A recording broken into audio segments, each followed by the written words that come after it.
What's going on, everybody? My name is LuckyBunz, and in today's video I'm going to be going over a new shiny hunting method in Pokemon Scarlet and Violet, the Indigo Disk. So with the release of the Indigo Disk, we were given some new food items to buy in the game. One of these items actually gives you a shiny boost on every single Pokemon type. Yeah, you heard me right. So that item is going to be the Academy Special, and it can be found in the cafeteria at the Blueberry Academy.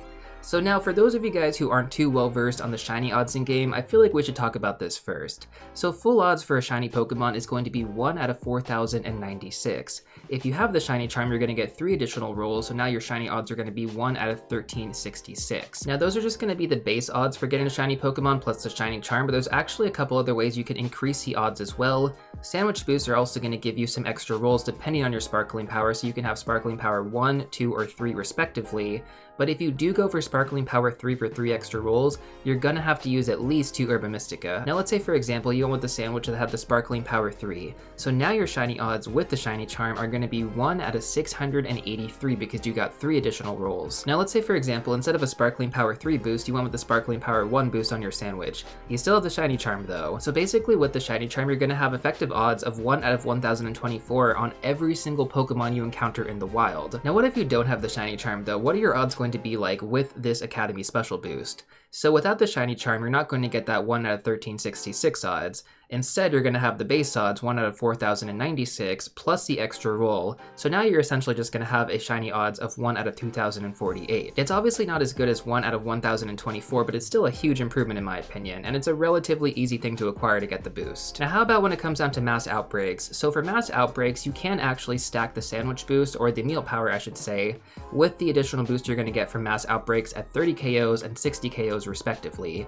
At 30 KOs you get 1 extra roll, and then at 60 KOs you get 2 extra rolls. So effectively your shiny odds would be 1 out of 683 if you decided to go for a specific mass outbreak Pokemon and you had 60 KOs. So at this point in time, this is most likely going to become my effective way of shiny hunting from here on out, just because it's so much more effective than just going off mass outbreaks alone. So what I would recommend doing is I would get to 60 KOs, save your game, and then go get the Academy Special. This way, if you don't get the shiny within those 30 minutes, you can just restart the game and try again. Now what about the Masuda method? Will this work here? Well, unfortunately, meal power does not stack with the Masuda method, so there's no point in doing this if you're going to be hatching eggs, but the Masuda method already has the best shiny odds in the game of 1 out of 512, so you're already maximizing your shiny chances. Now finally, our last question is going to be, should you still use shiny sandwiches opposed to the Academy Special?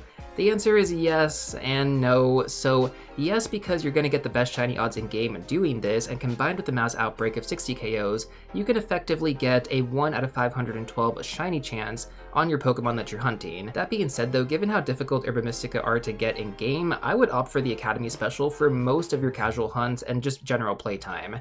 If you're going for a specific hunt though, especially anything in Area 0, then obviously shiny sandwiches are still going to be the way to go. But overall, if you guys have already beat the game and you're just going through your playthrough right now, grinding out as many battle points or blueberry points, I don't know what we're calling them, for the rest of the unlockable items, I would recommend keeping this on while you do your task. I actually encountered a shiny Lapras while I was filming this video, just roaming around randomly, and yeah, it was pretty awesome. That was actually one of the shinies I was trying to hunt the most, and I just happened to get it randomly in the wild. That's basically everything that I have for you guys in this video though. If you're still looking for some more content, I'm going to recommend these videos right here, but before you go, don't forget to smash that like button, subscribe, and I'll see you all real soon in the next one.